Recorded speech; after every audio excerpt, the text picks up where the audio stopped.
जय हिंद। हमने साधारण ब्याज का टॉपिक कंप्लीट कर लिया था और उस टॉपिक में हमने कुछ फॉर्मूले देखे थे और लगभग दो फॉर्मूले याद करने की आवश्यकता थी। उन सभी फॉर्मूलों पे हमने साधारण ब्याज, मूलधन, मिश्र धन, समय, दर सब निकालना सीखा था और उसके कुछ क्वेश्चंस को सॉल्व किया था। आज हम पढ़ना स्टार्ट करेंगे चक्रवृद्धि ब्याज। क्या स्टार्ट करेंगे? चक्रवृद्धि ब्याज यानी कि कंपाउंड इंटरेस्ट। वो था टॉपिक सिंपल इंटरेस्ट, ये टॉपिक है हमारा क्या? Compound interest. कंपाउंड इंटरेस्ट को समझने के लिए पहले एक एग्जांपल देखते हैं। उस एग्जांपल में हम सॉल्व करेंगे क्या? उस एग्जांपल में हम सॉल्व करेंगे साधारण ब्याज। तो एग्जांपल पढ़िए ध्यान से। एग्जांपल आपका क्या कहता है? एग्जांपल कहता है कि यदि मूलधन 1,000 रुपए हो और साधारण ब्याज की दर 10% हो, वार्षिक हो, तो 2 वर्षों में या 2 सालों में साधारण ब्याज का मान बताइए। अब इसको कैसे हल करेंगे? ध्यान दीजिए। फॉर्मूले से तो हम हल करते ही हैं, पर हम थोड़ा सा परसेंटेज वाले कॉन्सेप्ट से हल करने की कोशिश करते हैं। तो 2 सालों का ब्याज निकालना है। मूलधन कितना है? 1,000 रुपए है। दर कितना है? 10% है और 2 सालों का ब्याज निकालना है। तो हम पहले पहले साल का ब्याज निकालते हैं। पहले साल का निकालेंगे तो कैसे निकालेंगे? 1,000 का 10% निकाल देंगे, यानी कि 1,000 गुणे 10/100। डबल जीरो से ये जीरो और ये जीरो कट गया, बराबर आ गया वैल्यू कितनी? 100 रुपए। ठीक है ना? इसी तरीके से अगले साल का जब हम ब्याज निकालेंगे तो उसके लिए भी क्या करेंगे? उसके लिए भी हम मूलधन को 1,000 ही लेंगे और उसके बाद 10/100 करके, क्योंकि 10% ब्याज मिल रहा है तो 1,000 का 10% निकालेंगे और 100 रुपए हो जाएगा। तो टोटल ब्याज कितनी हो गई? टोटल ब्याज आपकी जो कैलकुलेट होके आई वो आ गई 200 रुपए। और टोटल मिश्रधन कितना हो गया? टोटल मिश्रधन हो गया 1,200 रुपए। ये जो वैल्यू निकली किसकी? मिश्रधन की, ये निकली साधारण ब्याज से। क्या इसमें मूलधन की वैल्यू एक साल के बाद दूसरे साल के लिए बढ़ी? नहीं बढ़ी, कांस्टेंट थी। अब हम थोड़ा सा चक्रवृद्धि ब्याज को समझते हैं या कंपाउंड इंटरेस्ट को समझने की कोशिश करते हैं। ध्यान दीजिएगा। इसी एग्जांपल को सॉल्व करता हूं, बस थोड़ा अलग तरीके से करता हूं, जिस जिस तरीके से कंपाउंड इंटरेस्ट निकाला जाता है। ठीक है ना? तो ध्यान दीजिए। यदि मूलधन यदि मूलधन 1,000 रुपए हो और ब्याज की दर, चक्रवृद्धि ब्याज की दर वार्षिक 10% हो, तो 2 वर्षों में चक्रवृद्धि ब्याज बताओ। ठीक है ना? 2 वर्षों में हमें क्या बताना है? कंपाउंड इंटरेस्ट बताना है। कैसे बताएंगे? ध्यान दीजिएगा। इसमें हमने क्या किया? सबसे पहले हमने सिंपल इंटरेस्ट का फॉर्मूला लगाया सिंपल इंटरेस्ट का ही फॉर्मूला, और उससे हल करके हमने पहले ईयर का, फर्स्ट ईयर का साधारण ब्याज निकाला। जो कितना आया? जो आया एग्जैक्टली 100 रुपए। क्योंकि ब्याज की दर वार्षिक थी तो एक साल के अंदर साधारण ब्याज आ गया 100 रुपए। अब दूसरे साल के लिए मूलधन क्या हो जाएगा? क्योंकि एक साल का ब्याज 100 रुपए तो बन चुका है, तो जिस बंदे के लिए ये ब्याज बना वो ब्याज अब मूलधन में जुड़ जाएगा। जैसे हम जब साधारण ब्याज निकाल रहे थे तो सेकेंड ईयर के लिए हमने 1,000 में मूलधन में इस ब्याज को ऐड नहीं किया था, लेकिन जब हम चक्रवृद्धि ब्याज निकालते हैं तो यही ब्याज जो हमारा आया है फर्स्ट ईयर का, इसे हम सेकेंड ईयर में क्या करते हैं? जोड़ देते हैं, यानी ऐड कर देते हैं। तो वैल्यू हमारी अब मूलधन की कितनी हो जाएगी? अब नया मूलधन हो जाएगा हमारा 1,100 रुपए। और नया मूलधन 1,100 होने के बाद अगले वर्ष के लिए जब हम साधारण ब्याज निकालेंगे तो मूलधन को हम 1,100 रुपए लेंगे। एज एग्जाम्पल आपको यहाँ पे दिख रहा है कि मूलधन हमने 1,100 रुपए लिया है। अब 1,100 रुपए मूलधन गुणे 10% गुणे 1, क्योंकि अगला भी साल एक साल ही है, तो गुणे 1/100 किया तो वैल्यू आ गई सिंपल इंटरेस्ट की कितनी? 110 रुपए। अब ध्यान से देखिए, यहाँ पे साधारण ब्याज कितना था? 100 रुपए। ऊपर अगर हम बात करें, नीचे हमारा अगले साल या सेकेंड ईयर के लिए साधारण ब्याज कितना आ गया? 110 रुपए। तो हमने क्या किया? एक साल कंप्लीट होने के बाद जो ब्याज था उसको मूलधन में ऐड करके फिर अगले साल का ब्याज निकाला, और ये प्रक्रिया आगे बढ़ती जाती है। तो इसे क्या कहते हैं? इसे हम कहते हैं, इस प्रकार की प्रक्रिया को कहते हैं चक्रवृद्धि ब्याज निकालना। ठीक है ना? यानी कि चक्रवृद्धि ब्याज क्या होती है? जब साधारण ब्याज एक नियत समय के बाद मूलधन में ऐड हो जाता है, तो इस प्रकार की ब्याज निकालने की पद्धति चक्रवृद्धि ब्याज कहलाती है। टोटल ब्याज कितना हो जाएगा इसका? टोटल अगर हम ब्याज की बात करें तो टोटल ब्याज हो जाएगा हमारा 100 रुपए और 110 रुपए, यानी कि 210 रुपए। ठीक है ना? और टोटल ब्याज 210 रुपए हो गया, और टोटल मिश्रधन कितना हो जाएगा? मिश्रधन हो जाएगा 1,210 रुपए। ध्यान दीजिएगा, जहां हमने क्या किया था? साधारण ब्याज निकाला था, फिर मिश्रधन निकाला था तो 1,200 रुपए आया था। वहीं चक्रवृद्धि ब्याज में क्या हुआ? वहीं चक्रवृद्धि ब्याज के अंतर्गत देखें तो हमारा टोटल कितना आ गया? 1,210 रुपए आया। वहां 1,200 था, यहाँ 1,210 था। तो यहां क्या हुआ? यहां मूलधन और ब्याज को नियत समय के बाद संचित किया जा रहा है आपस में। मूलधन में ब्याज को ऐड किया जा रहा है। तो अब ध्यान देते हैं चक्रवृद्धि ब्याज की परिभाषा और यहीं से समझने की कोशिश करते हैं कि साधारण ब्याज की परिभाषा क्या थी। तो चक्रवृद्धि ब्याज की परिभाषा क्या है?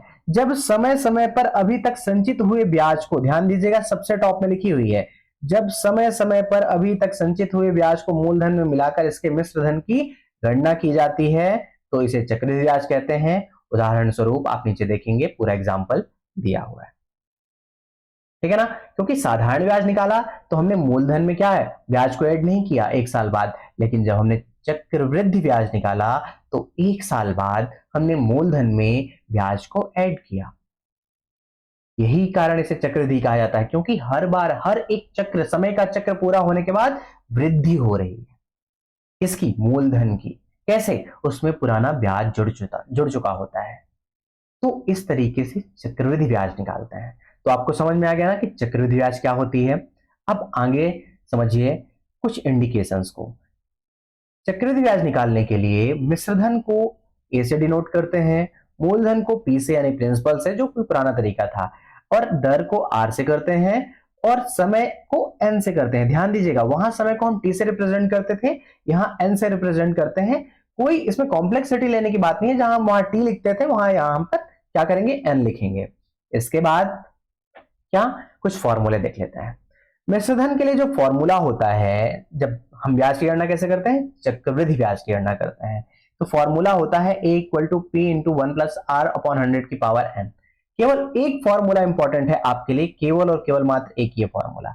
अगर आपने इस फॉर्मूले को याद कर लिया तो आपके लिए पूरा का पूरा कंपाउंड इंटरेस्ट निकालना, समझना, पढ़ना सब इजी हो जाएगा। और ये फॉर्मूला एग्जैक्टली जो नीचे लिखा हुआ है वही फॉर्मूला है। बस हमने क्या किया है, जिसको जिस तरीके से रिप्रेजेंट करते हैं, जैसे मिश्रधन को हम कैसे रिप्रेजेंट करते हैं, ए से, मूलधन को पी से, दर को आर से और समय को एन से, तो जिसको जैसे रिप्रेजेंट करते हैं उस तरह से हमने रिप्रेजेंट करके बस लिख दिया है। तो प्लीज एक काम जरूर कीजिएगा, आप इस फॉर्मूले को, दोनों एक ही फॉर्मूले हैं, इनको याद कर लीजिएगा। आप ये पहले ही जानते हैं कि ब्याज और मूलधन मिला के मिश्रधन होता है, इसके अलावा कुछ करना नहीं है। इसी फॉर्मूले से बाकी इन दोनों फॉर्मूले की उत्पत्ति होती है। और आगे अगर हम चक्रवृद्धि ब्याज का फॉर्मूले की बात करें, चक्रवृद्धि ब्याज की फॉर्मूले की, ठीक है ना, यानी कंपाउंड इंटरेस्ट के फॉर्मूले की, तो हमने क्या किया, हमने जो यहाँ पे मिश्रधन का फॉर्मूला था, यहाँ पे मिश्रधन का फॉर्मूला था, उस मिश्रधन की वैल्यू में मूलधन को घटा दिया तो वैल्यू क्या आ जाएगी, वैल्यू आ गई हमारी चक्रवृद्धि ब्याज की, ठीक है ना। तो इस तरीके से हमारे सारे फॉर्मूले डेरिवेट हो जाएंगे। पर आपको केवल और केवल एकमात्र फॉर्मूला याद करना है। मैं हमेशा कहता हूं कि मैं फॉर्मूले तो सभी लिखाऊंगा, आपको सभी बताऊंगा, लेकिन याद मात्र आपको ये फॉर्मूला करना है जो एग्जैक्टली सेम फॉर्मूला है हमारा इसकी तरह, यानी first top formula A equal to P into 1 plus R upon 100 की पावर एन। अगर आपको ये फॉर्मूला याद है, आप कंपाउंड इंटरेस्ट के दुनिया में आने वाले किसी भी क्वेश्चन को सॉल्व कर सकते हैं और बिना किसी टेंशन के सॉल्व कर सकते हैं। इसलिए केवल और केवल ये फॉर्मूला मैं बार बार रिपीट कर रहा हूं, इस फॉर्मूले को अपने दिमाग से मत जाने दीजिएगा। ये फॉर्मूला आपके लिए इंपॉर्टेंट है और इससे क्वेश्चन आते हैं। सबसे बड़ी बात यह है कि इसी से क्वेश्चन आते हैं।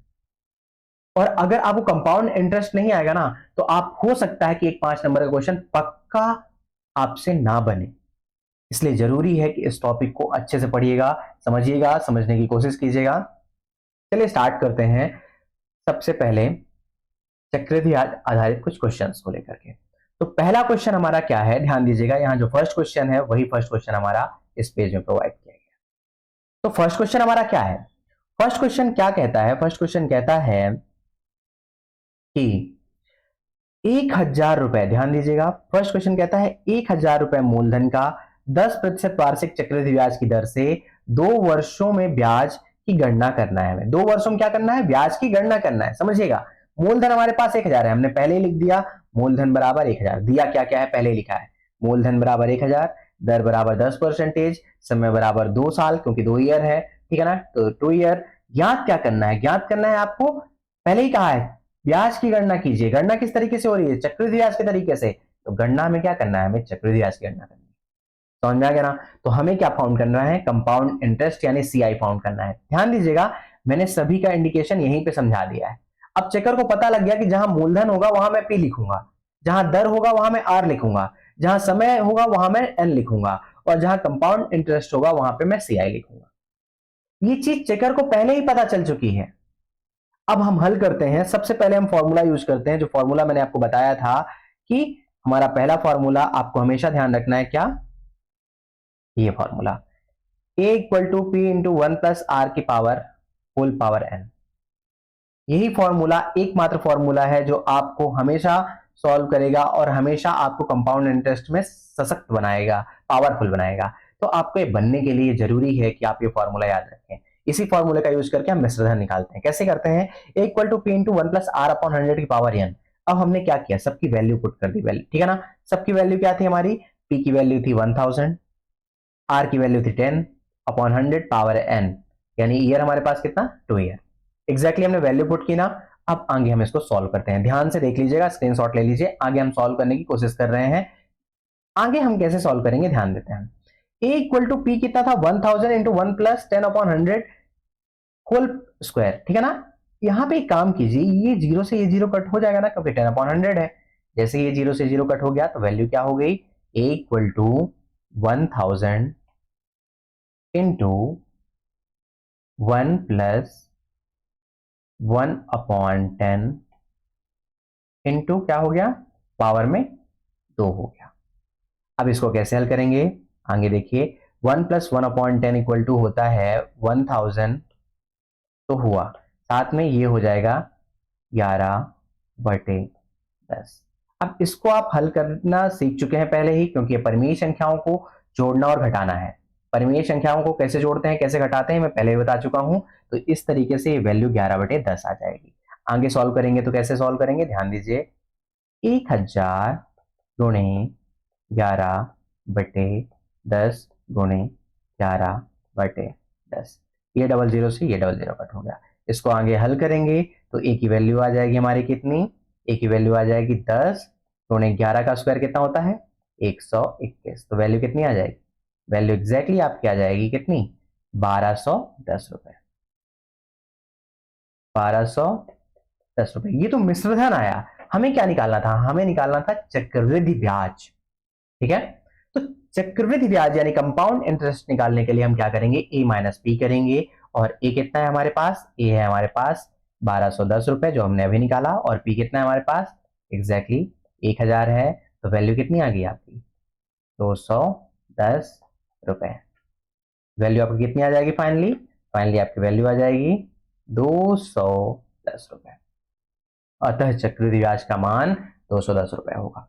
सबसे बड़ी बात क्या है, ध्यान दीजिएगा, ये एग्जैक्टली सेम क्वेश्चन था जो मैंने एग्जांपल में आपको सॉल्व कराया था। कहां पे? जब मैंने आपको चक्रवृद्धि ब्याज और साधारण ब्याज को समझाया। तो इस एग्जांपल में जब मैंने ऑर्डर वाइज अलग अलग सॉल्व किया तो मिश्रधन कितना आया था? 1210 रुपए। और अगर हम इसकी बात करें तो ब्याज कितनी आई थी? 210 रुपए। और यही क्वेश्चन हमने वहां पे सॉल्व किया, फॉर्मूले से बस सॉल्व किया, तो वैल्यू कितनी आ गई? वैल्यू फाइनली हमारी आ गई 210 रुपए, क्या? चक्रवृद्धि ब्याज। और मिश्रधन हमारा कितना आ गया? 1210 रुपए। इस तरीके से हम क्वेश्चन को सॉल्व कर लेते हैं। समझ में आ गया ना? चलिए नेक्स्ट क्वेश्चन सॉल्व करते हैं, क्योंकि बार बार एक ही क्वेश्चन को सॉल्व करना गलत बात होगी। बस तरीके मैंने डिफरेंट बताए हैं। दो तरीके आपको बता दिए कैसे निकालते हैं, लेकिन आप हमेशा सेकंड तरीका फॉलो करेंगे। क्यों करेंगे? क्योंकि हमेशा फॉर्मूले से ही कंपाउंड इंटरेस्ट निकालना सही होता है। और दूसरी बात ये कि आपके पास बहुत ज्यादा पेजेस नहीं होते हैं वहां पे, इसलिए जरूरी है कि आप इसको इस तरीके से सॉल्व करें। चलिए बढ़िया। अगला क्वेश्चन क्या है? अगला क्वेश्चन है कि मूलधन जब 12,600 रुपए हो और 2 वर्ष के लिए 10% वार्षिक ब्याज की दर से हमें गणना क्या करनी है? कंपाउंड इंटरेस्ट निकालना है। कैसे निकालेंगे ध्यान दीजिएगा। हम सबसे पहले ही क्या लिखे हुए हैं? मूलधन कितना है हमारा? 12,600 रुपए।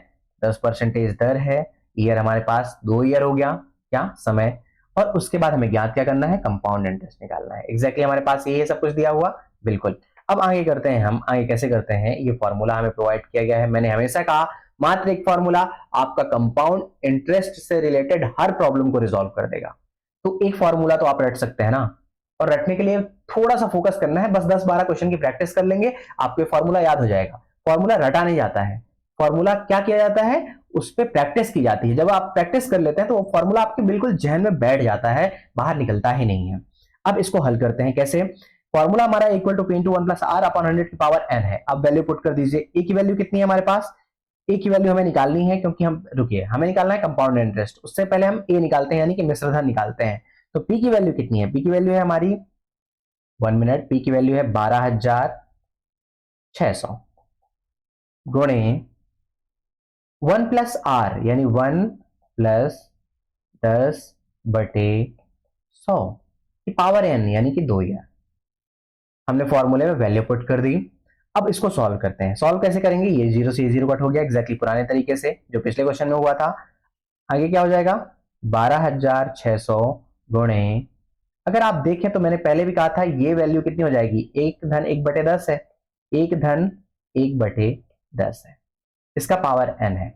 इसको मैंने पहले भी समझाया था कि ये हो जाएगा 11/10, ठीक है ना, क्योंकि हम परिमेय संख्याओं का योग करना पहले ही सिखा चुके हैं। तो इसका योग हो जाएगा 11/10, और उसको कैसे लिखेंगे ध्यान दीजिएगा। इसी को लिखने के लिए हम क्या करेंगे? हम लिखेंगे 11/10 की होल पावर 2। अब इसको सॉल्व करते हैं। सॉल्व करेंगे तो क्या हो जाएगा? इक्वल टू 12,600 रुपए गुणे 11/10, क्योंकि ये इसका स्क्वायर था, और गुणे 11/10। गुणे में लिखना ज्यादा सरल होता है। क्यों ज्यादा सही इसलिए होता है? क्योंकि हल करना या कट करना आसान हो जाता है। तो हमेशा इसी तरीके से लिखिएगा। डबल जीरो से डबल जीरो कट हो गया, और वैल्यू क्या आ गई? 126 मल्टीप्लाइड बाय 11 का स्क्वायर, यानी कि 121। अब इसको आप मल्टीप्लाई कर लीजिए। राइट साइड में आपको मल्टीप्लीकेशन करके मैं बता रहा हूं कैसे वैल्यूज आएंगी, ध्यान दीजिएगा। 126 अपॉन 121, इसका जैसे ही आप मल्टीप्लीकेशन करते हैं तो वैल्यू कितना आ जाएगा? 126, 252 और 126। इनको ऐड करेंगे, जैसे ही ऐड किया तो वैल्यू 6, 4, 6, 5, 11, 1, 12 की 2 हासिल आई, 1, 2, 1, 3, 1, 4, 1, 5 और 1, 15,246। 15,246 हो गया। 6 एक बार फिर से कर लेते हैं, 2, 2, 4, 6, 5, 11, 1, 12 की 2 हासिल आई, 1, 5 और 1, ठीक है ना। तो 15,246 वैल्यू आ गई। हम यहाँ पे लिखते हैं इक्वल टू आ गया हमारा कितना? 15,246 रुपए। इसको इरेज कर दीजिए, क्योंकि राइट साइड में है। बस ये रफ वर्क है जो मैंने आपके सामने किया, ताकि आप मल्टीप्लीकेशन करना सीख सकें, हालांकि आपको आता है। चलिए बढ़िया। तो ए की वैल्यू यानी मिश्रधन हमारे पास आ गया 15,246 रुपए। अब मिश्रधन आपके पास आ चुका है, तो क्या आप चक्रवृद्धि ब्याज निकाल सकते हैं? बिल्कुल निकाल सकते हैं। आप क्या करेंगे? मिश्रधन में मूलधन को घटा देंगे। आपका ये फॉर्मूला हो गया CI equal to A minus P, और आपने क्या किया? आपने एग्जैक्टली किया 15,246 माइनस हमारे पास कितना था? 12,600। जब हमने इसको माइनस किया तो वैल्यू कितनी आ गई? 6 में 0 गया 6, 4 में 0 गया 4, और 2, 12 में 6 गया 6, और बचा यहाँ पे कितना है? 5 की जगह 4 बचा, और 4 में 2 गया 2। तो कितने रुपए हो गए? 2646 रुपीज, यानी 2,646 रुपीज वैल्यू कितनी आ गई हमारी? अतः चक्रवृद्धि ब्याज का मान 2,646 रुपए होगा। अगर आप देखें तो आपका आंसर एग्जैक्टली यही दिया हुआ है। इसीलिए मैंने लगभग हर क्वेश्चन में आपको आंसर प्रोवाइड किया है, ताकि आप वेरीफाई कर सकें, देख सकें कि आपके आंसर आ रहे हैं कि नहीं आ रहे हैं। तो हमने कैसे सॉल्व किया, ध्यान दीजिएगा। सबसे पहले हमने फॉर्मूला यूज किया, फॉर्मूला यूज करके हमने वैल्यू को पुट किया। वैल्यू को पुट करने के बाद जहां इसके अंदर की वैल्यू कितनी आ गई? 11/10। 11/10 का हमने बार बार, क्योंकि स्क्वायर था, 2 बार मल्टीप्लीकेशन के फॉर्मेट पे लिखा, डबल जीरो से डबल जीरो कट किया, फिर मल्टीप्लाई किया 126 गुणा 121, वैल्यू आ गई हमारी 15,246। और यहाँ पे घटा के हमने इससे मिश्रधन से मूलधन को घटा के क्या निकाल दिया? चक्रवृद्धि ब्याज निकाल दिया। ये हमारा इसका मान आ गया, इसका कंपाउंड इंटरेस्ट का, और फाइनली आपका उत्तर आ गया। सेम वे में हम क्वेश्चन नंबर 3 करते हैं। ये क्वेश्चन बार बार इसी टाइप के क्वेश्चन में इसलिए करा रहा हूं, ताकि आपकी प्रैक्टिस हो जाए, आपके दिमाग में बैठ जाए कि चीजें चलती कैसे हैं। कंपाउंड इंटरेस्ट के क्वेश्चन में बहुत ज्यादा कैलकुलेशन नहीं होती है, पर थोड़ा सा ट्रिकी होते हैं, इसलिए आपको हल करने में डर लगता है। पर डरिएगा नहीं, एक बार प्रैक्टिस हो जाएगी, बहुत इजी है, बहुत आसानी से कंप्लीट हो जाता है। अगला टॉपिक हम हल करते हैं। अगला क्वेश्चन क्या है हमारा, ध्यान दीजिए। अगला क्वेश्चन कहता है कि गीत ने, किसने? गीत ने मीत को कितने रुपए दिए? 1400 रुपए उधार दिए। ये गणना कैसे हो रही है? कंपाउंड इंटरेस्ट के फॉर्मेट में हो रही है, जहां 10% क्या है? रेट है, और ईयर समय कितना है? 2 ईयर है। तो हमें क्या निकालना है? हमें निकालना है कि मीत को कितनी राशि लौटाना होगा।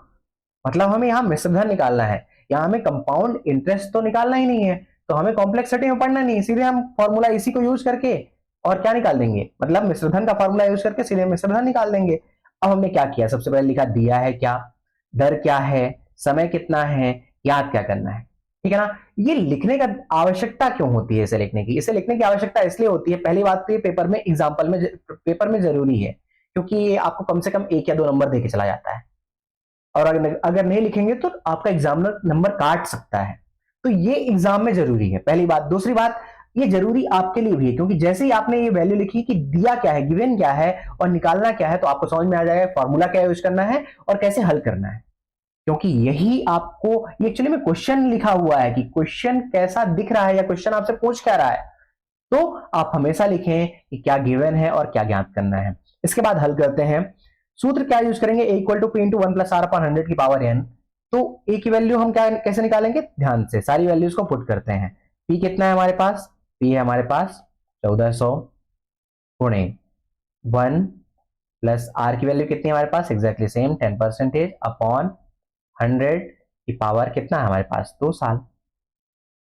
यहाँ पे कितना आ गया 1400 गुणे, चूंकि हमने पहले ही आपको बताया कि इसके अंदर जो भी वैल्यू है उसका मान कितना आ जाता है 11/10 आ जाता है। तो यहाँ पे हमने क्या लिखा 11/10 और इसका क्या किया, स्क्वायर किया। आगे सॉल्व करेंगे तो कैसे सॉल्व करेंगे, 1400 इंटू 11, चूंकि इसका स्क्वायर था तो 11/10 गुणे 11/10, डबल जीरो से डबल जीरो कट हो गया, वैल्यू कितनी आ गई 14 इंटू 11 का स्क्वायर 121।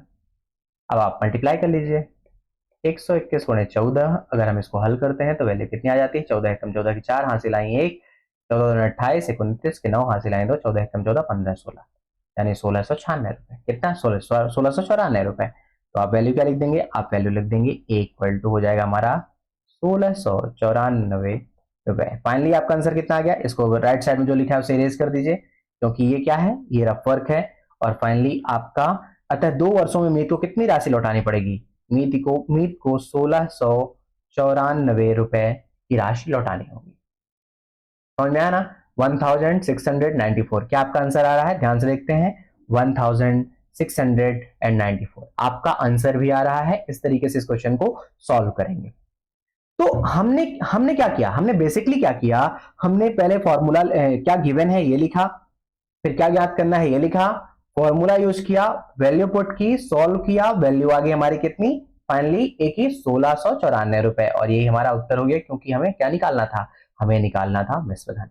इस तरीके से आप क्वेश्चन को सॉल्व कर लेंगे, बहुत कॉम्प्लेक्सिटी नहीं है, इजी है क्वेश्चन को सॉल्व करना। और सबसे पहले मैं आपको बेसिक क्वेश्चन करा रहा हूं, बाद में आपको टफ क्वेश्चन भी आएंगे जैसे एग्जाम में क्वेश्चन आते हैं, इसलिए पढ़ते रहिए, मदमस्त रहिए। जय हिंद, धन्यवाद।